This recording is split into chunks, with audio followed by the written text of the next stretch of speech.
YouTube viewers, what's happening? Appreciate y'all support. To the new people viewing this channel, please like, comment, and subscribe. Please share this information with your friends, your peers, your family members, whether it's in your state or out of your state. I'm pretty sure you know somebody who could use this information.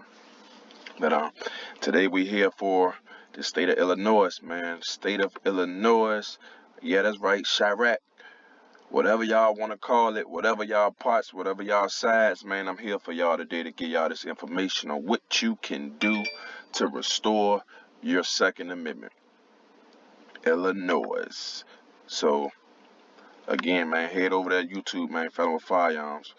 So, Illinois, your firearm rights are lost upon a felony conviction or juvenile adjudication misdemeanor.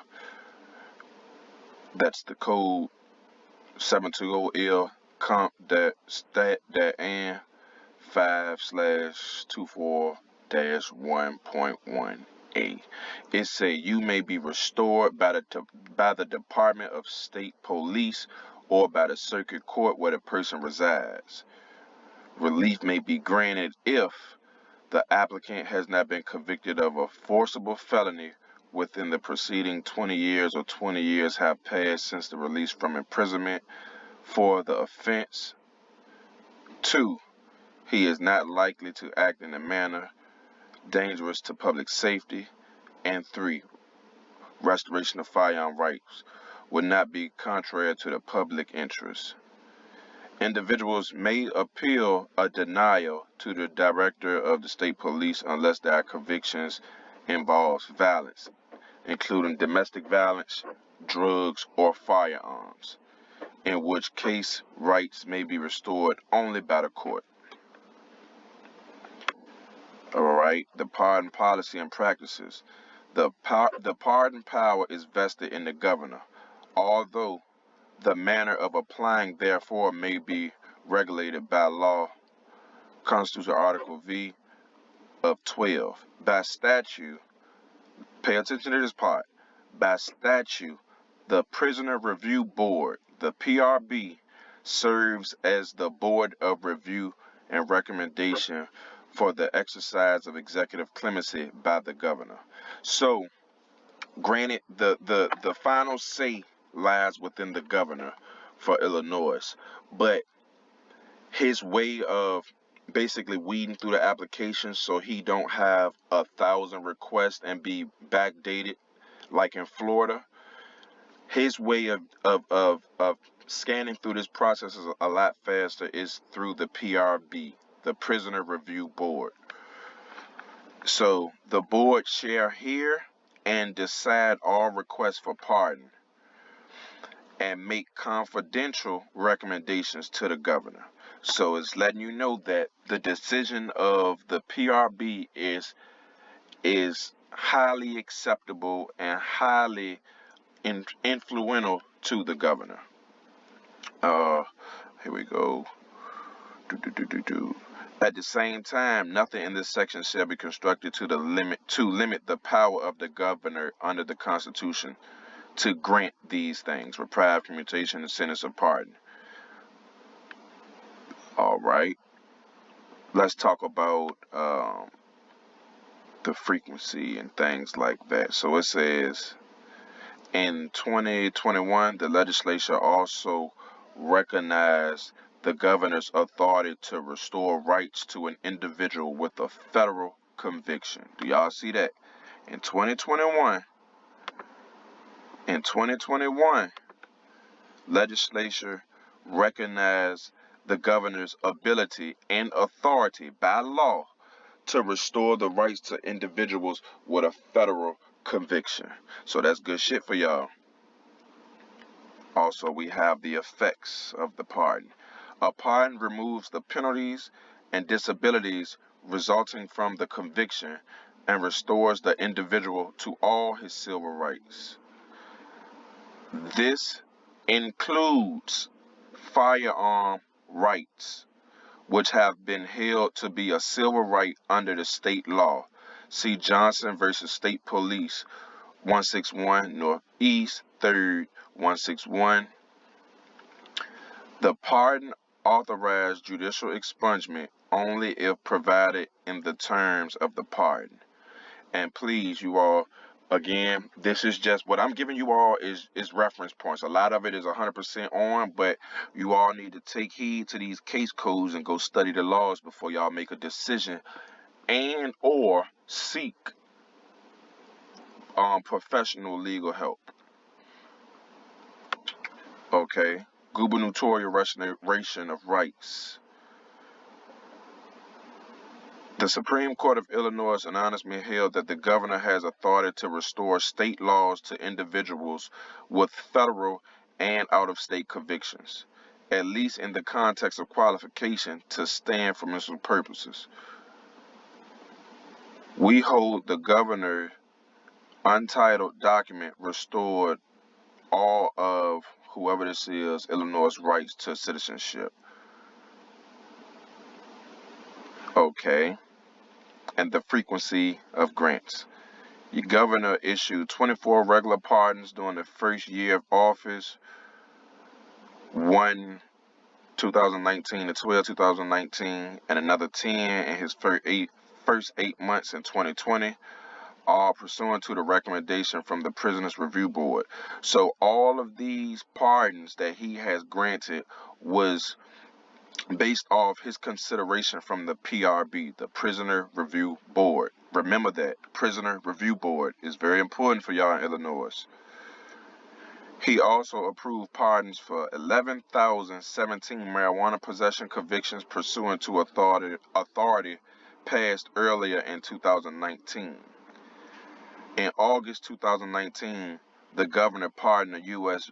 Army veteran who had been deported to Mexico after the governor declined to pardon him. And here's that link up in regards to his case. And however, since early in 2020, the governor has concentrated his clemency efforts on commuting sentences of prisoners in danger from the pandemic. When he left office after 4 years in January 2019, he granted 110 pardons. So, Illinois, it's definitely possible, man, for you guys to get this executive clemency from the PRB and from the governor. So let's go over to the actual Illinois Prisoner Review Board, the guidelines. Now, this is quite lengthy. I don't want to take up a lot of y'all time, but it's basically, like I said, it's the guidelines of what you need to do, how you need to do it, the details involved in it. So you guys take the time and read over this yourself. And so I'm going to go over to the application so that you guys can see exactly what the application look like and what to expect. And of course, I will include the links to these documents in the video description. All right. Executive clemency relief before the Illinois Prisoner Review Board, the PRB. I told you guys this is very important. Advised the Honorable blank governor. So the information that you all will need to provide is, general information, first and last name, address, date of birth, your social, your prisoner number, name, convicted under, if any aliases. Have you ever served in the military? Have you ever filed a petition before? Would you like to request a public hearing? That's the first time I've seen that on the application.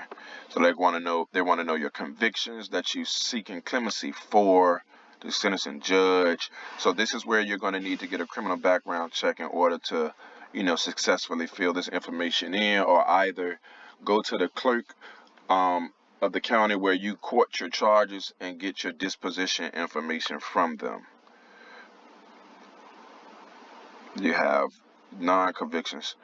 Let's see what this is. For each incident in which you were arrested, taken into custody, or charged by any law enforcement agency, except for traffic violations, provide the following information.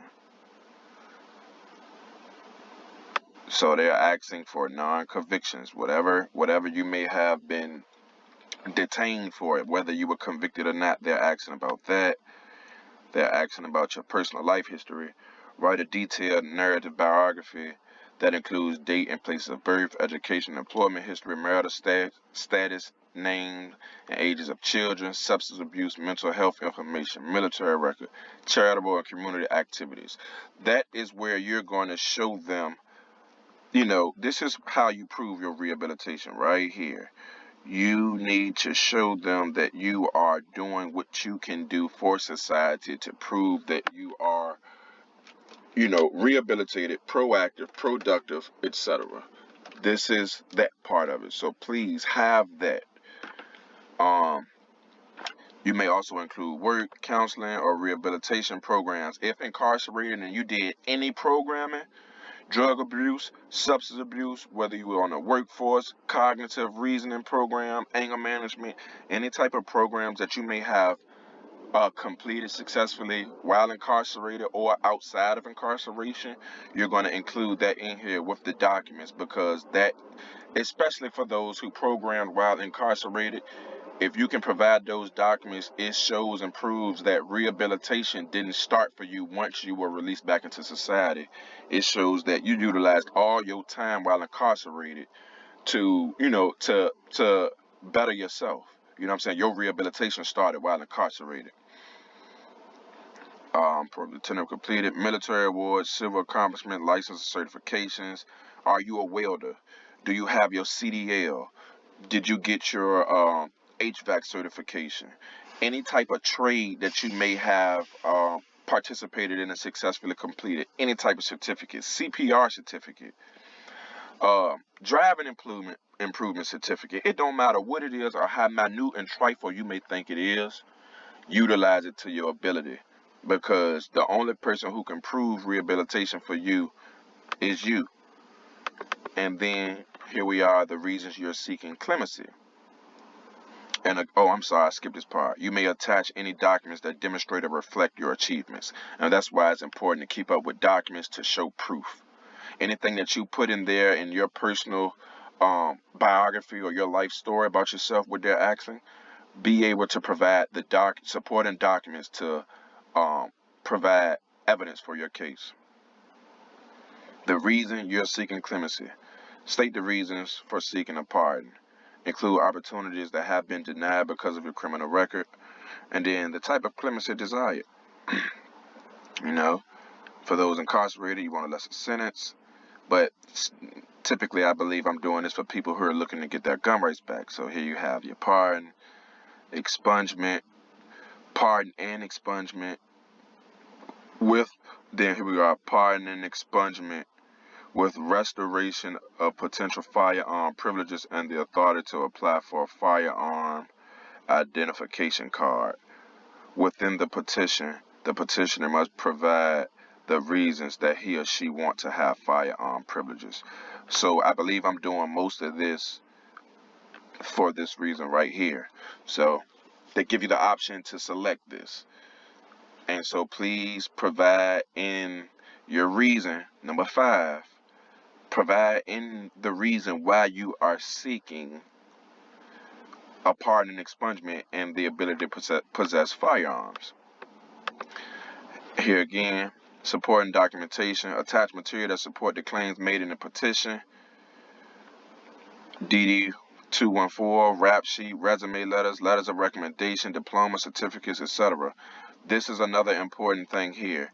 If you all have letters of recommendation from, you can get those from jobs, you can get those from probation officers, you can get them if you have any friends or peers or family members that's in the military, you can get letters of recommendation from them, religious sectors, anybody that appears to have a prominent position within the community that you have ties with, who can speak for you in a positive manner and shine light on your character. You need to get a recommendation letter from them and attach it to this clemency order.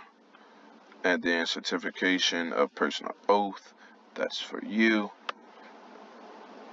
Sign, get it notarized, etc. and hearing information. Petitioners may request a public hearing before the Prisoner Review Board. Personal presentation at the hearing is limited. Petitioner may appear with their supporters, but no more than 4 people may speak during the presentation. Representatives of incarcerated petitioners may request to speak to the parole board at a public hearing, but a personal appearance is not required for the process of petition for executive clemency. Filing and mail the petition to. So here is the address that you need to mail your petition to. I'm going to attach that to my files so that I can get that to you guys. This is where you need to mail it to. Okay. Within the completed petition to the Prisoner Review Board, include proof that the current proceeding judge and state attorney office where you send a copy of the petition. Let me reread that.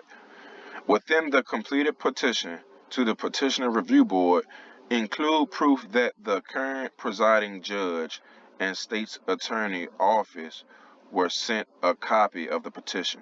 You may do this by affidavit with a notarized signature or by including a registered or certified mail receipt.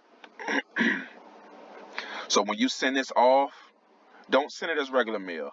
Send it as certified mail and keep your receipt. This form must be typewritten. The Prison Review Board needs original signatures and they need to be notarized. No faxes will be accepted. Alright, Illinois, y'all got that? So what I'm going to do, I'm going to get this uploaded for y'all. And like I said, man, please like, comment, and share. And if you haven't subscribed to the channel, go ahead and subscribe. And y'all just, stay focused, man. Remain optimistic and do y'all best to stay out them people way so that y'all can get these rights back so that you can protect yourself legally. Because America is looking real shitty right now. But until next time, Big Felon checking out.